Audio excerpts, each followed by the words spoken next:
दोस्तों, जब से नेपाल में केपी शर्मा ओली आए हैं तब से भारत और नेपाल के रिश्तों में जो गर्मजोशी रहती है वो देखने नहीं मिल रही है। कारण बड़ा सरल है।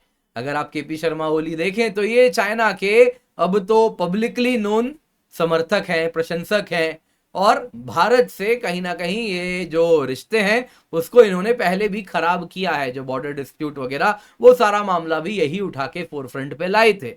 तो अब दोस्तों, जब नेपाल के साथ रिश्ते ऑलरेडी ऐसे चल रहे हैं तो इसमें डब्ल्यूटीओ ने वो जो कहावत है कान भरना, वही कान भरने का प्रयास किया है। दोस्तों, अगर आप देखें तो डब्ल्यूटीओ की जो डायरेक्टर जनरल है उन्होंने नेपाल के बारे में कुछ कहा है। दरअसल दोस्तों, नेपाल में एक कहीं ना कहीं सवाल पूछा जा रहा है, वहां पे मीडिया में भी कवर हो रहा है कि ऐसा क्या हो गया जब से नेपाल डब्ल्यूटीओ का सदस्य बना है उसका ट्रेड डेफिसिट क्यों बढ़ता जा रहा है। अब यही सवाल अगर आप देखें तो डब्ल्यूटीओ की डायरेक्टर जनरल से पूछ लिया गया। डब्ल्यूटीओ की डीजी ने साफ साफ कह दिया कि देखिए, इस पे आप डब्ल्यूटीओ को ब्लेम मत कीजिए, इसके पीछे भारत जिम्मेदार है। भारत ने अपनी ऐसी पॉलिसी बनाई है जिस वजह से आपका ट्रेड डेफिसिट बढ़ रहा है। इतना ही नहीं, वो यहां तक कहीं कि भारत क्यों नहीं नेपाल में फैक्ट्री लगा रहा, आप लोग तो एक जैसे लोग हैं, एक कल्चर है, क्यों नहीं। तो दोस्तों, यहां पे ये जो डब्ल्यूटीओ की डीजी कह रही हैं, ये भले सुनने में बड़ा प्यारा लगता है कि आप सेम, आपका पोशाक है, रहन सहन है, खाना पाना खान पान है, फिर भी क्यों नहीं आप एक दूसरे के यहां फैक्ट्री लगा रहे। ये सब कुछ जानती हैं लेकिन फिर भी ये सब कह रही हैं। तो क्या कारण है इनको, आइए जरा जानते हैं। जो ये जानते हुए भी अभिघ्न बन रही हैं तो उसको जानेंगे, क्योंकि दोस्तों कुछ बात तो सच है कि नेपाल का अगर आप इंडिया से इंपोर्ट देखें तो बहुत अधिक है। 7 बिलियन 2023-24 में अगर आप देखें तो नेपाल ने भारत से सामान लिया है। भारत को 831.11 मिलियन का सामान एक्सपोर्ट भी किया है। दोस्तों, यहां पे इंडिया अगर आप देखें तो 60% इंपोर्ट पार्टनर है नेपाल का, और भारत नेपाल का अगर आप देखें तो 80% एक्सपोर्ट पार्टनर भी है। तो आप अगर सामान बनाएंगे तो ही तो मार्केट तक पहुंचेगा।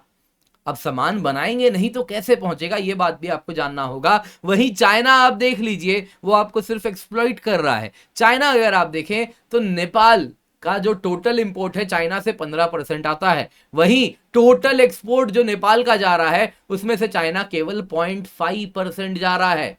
नेपाल का सामान चाइना से आप देखें तो 16 गुना अधिक यूएस को जा रहा है। तो आप यही बताता है कि चाइना एक्सप्लॉइट कर रहा है, लेकिन डीजी उसके बारे में डब्ल्यूटीओ की कुछ नहीं कह रही हैं, वो तो शांत हैं। तो क्या है ये पूरी कहानी, आइए जरा डिटेल में, डेप्थ में जानते हैं। पर उससे पहले आगे बढ़े, आप लोगों से निवेदन है, हमारा अभ्यर्थी से अधिकारी तक का आपका जो सफर है वो सरल बनाने का प्लान सामने आ चुका है। 24,999 रुपए में इस अफोर्डेबल प्राइस पे आपको कंप्लीट जीएस का कोर्स मिल रहा है, कंप्लीट सीसैट का कोर्स मिल रहा है, आपके लिए प्रीलिम्स की टेस्ट सीरीज इसमें इंक्लूडेड है, मेंस की test series with evaluation included है। दोस्तों, जो पढ़ाई भी हो रही है, इंडिया के टॉप मोस्ट फैकल्टीज से हम कोर्स बनवा रहे हैं, उनके द्वारा बनाया गया, आप देख सकते हैं हमने बैच तैयार किया है।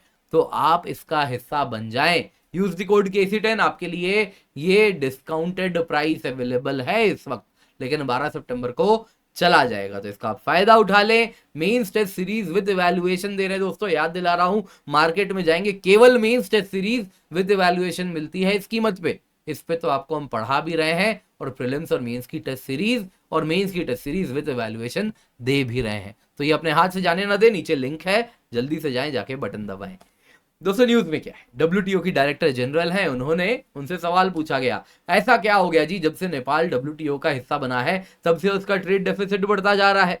तो उन्होंने अपने आप को बचाने के लिए भारत को, आप देखें तो उसके ऊपर दोष आरोपण कर दिया। नेपाल ने कहा कि देखिए, उन्होंने कहा कि देखिए, नेपाल का जो ट्रेड डेफिसिट बढ़ रहा है वो डब्ल्यूटीओ के ज्वाइन करने से अचानक से नहीं बढ़ा है, वो इसलिए है क्योंकि आपके पड़ोस में एक बहुत बड़ा देश है, वेरी लार्ज नेबर इंडिया, जिससे आप बहुत सारा सामान इंपोर्ट करते हैं। इंडिया के पास बहुत बड़ी मैन्युफैक्चरिंग कैपेसिटी है, उसके ऊपर से इंडिया नेपाल का बॉर्डर भी पोरस है, जिस वजह से इंडिया और नेपाल में अगर आप देखें तो वन साइडेड ट्रेड इतना हो रहा है और नेपाल का पूरा ट्रेड डेफिसिट बढ़ रहा है। अब दोस्तों, ये सारी बातें तो वो बोल रही हैं, आगे बढ़ के कहीं कि देखिए आपका तो जो एक्चुअल उनके शब्द हैं, बहुत बड़ा नेबर है भारत, बहुत कुछ बनाता है, तो आप हमें ब्लेम मत कीजिए, आप भारत को कीजिए, जिस वजह से आपके इंपोर्ट्स बढ़े हैं। वो कह रहे हैं कि अगर आप WTO नहीं भी ज्वाइन करते, आप एक ऐसे देश के बगल में हैं जिसकी जनसंख्या 1.4 बिलियन है, जिसकी मैन्युफैक्चरिंग कैपेसिटी बहुत बड़ी है, तो और उसके ऊपर चीजों को खराब करने के लिए आपका ओपन ट्रेड अग्रीमेंट है, जिस वजह से आपके ओपन बॉर्डर्स हैं, जिस वजह से ये सब कुछ तो होना ही है, आपका ट्रेड डेफिसिट तो बिगड़ना ही है। तो दोस्तों कहीं ना कहीं यहाँ पे वो जो कान भरने का प्रयास होता है ना, कुछ वैसा ही कान भरने का प्रयास कर रही है, ओपन बॉर्डर बंद कर दो, ओपन ट्रेड अग्रीमेंट जो है तुम्हारा उसको बंद करो। क्या ट्रेड अग्रीमेंट है आपको बता दूंगा मैं, किसके भलाई के लिए है वो ट्रेड अग्रीमेंट, आप वो भी देख लीजिएगा। लेकिन वो ये सब प्रयास कर रही हैं। यहां पे आगे सुनिए वो क्या कह रही हैं, नेपाल को आगे बढ़ के सजेशन दे रही हैं कि आप अपना डिक्लाइनिंग एक्सपोर्ट इंपोर्ट रेशियो मत देखिए, आप अपना एक स्पेशल कैटेगरी ऐसा डेवलप कीजिए जिसमें आप चीजों को सबसे सस्ते में बना सकें। अगर आप चाहेंगे कि आप सब कुछ अपना इंपोर्ट हटा लें तो वो नहीं होने वाला, क्योंकि आप लाख प्रयास कर लें, कुछ वस्तु ऐसे होते ही हैं जो कुछ देश सस्ते में बना सकते हैं और कुछ नहीं बना सकते, तो वो तो बेनिफिशियल है कि आप इंपोर्ट कर ले, क्योंकि आप सस्ते में उसको खरीद के ला रहे हैं, अपने लोगों तक सस्ते में वो सामान पहुंचा रहे हैं। बाकी अपना एक निश डेवलप कीजिए, एक ऐसा सामान ढूंढिए, एक ऐसा वस्तु ढूंढिए जो आप सस्ते में बना लें। यहां पे दोस्तों उन्होंने कहा कि देखिए इंडिया का जो ट्रेड है, इंडिया नेपाल का जो ट्रेड है, आप देख लीजिए 60% ट्रेड नेपाल का तो ऑफिशियल चैनल से इंडिया से होता है, बाकी सोचिए पोरस बॉर्डर है, अनऑफिशियल चैनल से तो कितना होता होगा। दोस्तों इतना ही नहीं, वो भारत को भी सजेशन दी है, इंडिया क्यों नहीं अपनी सप्लाई चेन कुछ इंडस्ट्री की नेपाल लोकेट कर देता है। आप लोग तो एक दूसरे के ठीक बगल में हैं, सिमिलर कल्चर है, ट्रेडिशन है, खान पान रहना सहना सब बराबर, क्यों नहीं भारत करता नेपाल में अपने सप्लाई चेन्स को शिफ्ट, वाई नॉट। अब दोस्तों जरा सुनिए वाई नॉट। देखिए भैया, न्यू दिल्ली का जो टोटल इन्वेस्टमेंट है नेपाल का 1/3 से अधिक है, टोटल FDI स्टॉक जो नेपाल में हुई है 1/3 से अधिक भारत ने ही किया है। 89 बिलियन नेपाली रुपीस का टोटल निवेश भारत का नेपाल में है। चाइना की बात करें तो वो 33.4 बिलियन है। तो ऐसा नहीं कि हम निवेश नहीं करते, जहां पे हमको लगता है कि इंडस्ट्री बेनिफिशियल है हमारे प्राइवेट सेक्टर को, वहां वो निवेश करते हैं। इंडिया दोस्तों सबसे ज्यादा नेपाल के माइनिंग सेक्टर में, मैन्युफैक्चरिंग सेक्टर में, हाइड्रो पावर में निवेश किया है। लेकिन समस्या क्या हो रही है, समस्या यह है कि आज भी बात होती है कि प्रोजेक्ट को स्पीड अप कीजिए। प्रोजेक्ट अनाउंस होता है लेकिन इंप्लीमेंट नहीं होता है। सेम प्रोजेक्ट भूटान में बाद में अनाउंस होता है, उससे पहले इंप्लीमेंट हो जाता है, लेकिन नेपाल में कुछ नहीं होता। जो अगर आप देखें तो नींव लगाई गई है, और नींव की नींव बस लगी रहती है, कहानी आगे नहीं बढ़ती। कारण क्या है? कारण बड़ा सरल है, नेपाल में हर 8 महीने में, हर 1 साल में सरकार बदल जाती है। सरकार बदलते ही जो पिछली सरकार ने जो काम किया है वो वहीं रोक दिया जाता है। पिछली सरकार ने अब तक जो जो प्रोजेक्ट आगे बढ़ाए हैं सब वहीं पर रोक दिया जाता है। नतीजन ये होता है कि आपके यहाँ कोई प्राइवेट सेक्टर यदि इन्वेस्टमेंट भी करता है तो वो डर डर के जिएगा कि हर साल भर में जब सरकार बदलेगी तो मेरा निवेश सुरक्षित रहेगा या नहीं रहेगा। दोस्तों ये बात WTO की DG अच्छे से जानती हैं, लेकिन फिर भी नेपाल का कान भरने का काम वो बड़ा अच्छा कर रही हैं। जहां तक बात है भारत की, तो हम नेपाल के लिए क्या कर रहे हैं? तो देखिए इंडिया नेपाल के बीच में कुछ ट्रीटीज हैं। पहला है ट्रीटी ऑफ ट्रेड, जिसमें हमने नॉन रेसिप्रोकल बेसिस पे यानी कि कह दिया है कि नेपाल के जो मैन्युफैक्चर्ड आर्टिकल्स हैं उनको 0 ड्यूटी पे इंडिया का मार्केट दिया जाएगा। और हम नेपाल से ये उम्मीद नहीं करते कि हमारे सामान को भी वो ड्यूटी फ्री एंट्री दें, बिल्कुल नहीं। आप टैक्स लगाइए, लेकिन आप हमारे मार्केट में ड्यूटी फ्री 0 ड्यूटी पे एंटर कीजिए। ऑफ कोर्स एक नेगेटिव लिस्ट हमने रखा है कि इन सामानों पे तो ड्यूटी लगेगा, फिर वो नेपाल से ही क्यों ना आए, जैसे सिगरेट हो गया, अल्कोहल हो गया, कॉस्मेटिक्स हो गया। तो इसके सिवा अधिकतम आइटम, बस एक नेगेटिव लिस्ट है कि सब कुछ अलाउड है एक्सेप्ट दीज। इसके सिवा इंडिया नेपाल के बीच में ट्रीटी ऑफ ट्रांजिट है, जो कहता है कि हम नेपाल को अलाउ करते हैं कि आप कोलकाता पोर्ट का इस्तेमाल करें। 15 ट्रांजिट रूट है कोलकाता पोर्ट तक पहुंचने के, जिसके द्वारा आप कोलकाता पोर्ट से दुनिया भर में अपने सामान को एक्सपोर्ट करें। ये ना सोचे आप लैंड लॉक्ड है तो आप अपना सामान नहीं एक्सपोर्ट कर सकते, आप कीजिए। दोस्तों ये सब तो हमने नेपाल के लिए किया ही है। इसके सिवा अगर आप देखें तो अगर नेपाल ये सोचता है, जैसे अभी ओली साहब की सरकार है, कि आप भारत से बेनिफिट लेंगे लेकिन चीनी राग गाएंगे, तो वो थोड़ा कठिन है। आप एक बात समझिए, जियोग्राफी यदि नेपाल को फोर्स कर रहा है कि आपको इंडिया से सामान लेना ही होगा, क्योंकि आप छोटा देश है, आप सब कुछ नहीं बना सकते। सब कुछ एक बड़े देश में अलग अलग सेंटर्स ऑफ स्पेशलाइजेशन होगा, वहीं पर बनता है, तो वहां पे बनेगा तो आपको खरीदना पड़ेगा, तो आप बाध्य हैं। ठीक है, समझ आता है ये बात, लेकिन एट द सेम टाइम आप बाकी चीजों के लिए भी भारत पे निर्भर करते हैं।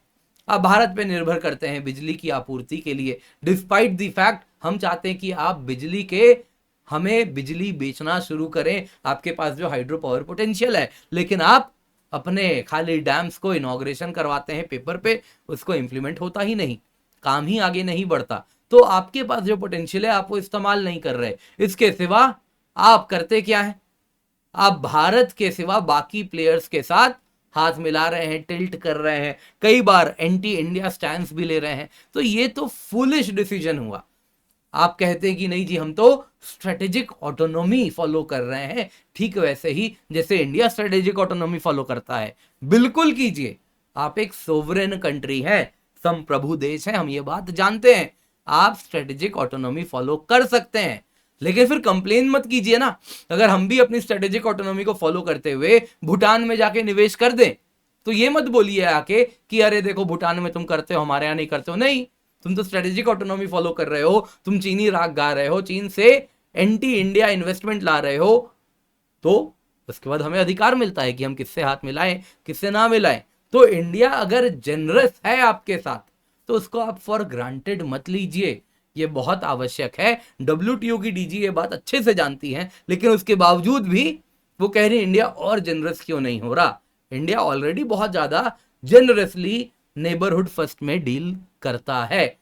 ये बात नेपाल को भी समझना बड़ा आवश्यक होगा।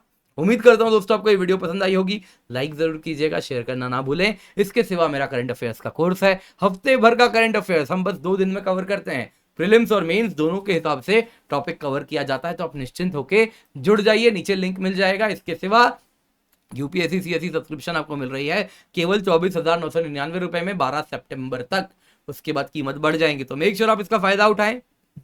GS, CSAT, prelims test series, mains test series, एक बार ये ले लिया, सारे बैचेस जो देखना है देखिए, आपके लिए अवेलेबल हो जाएगा।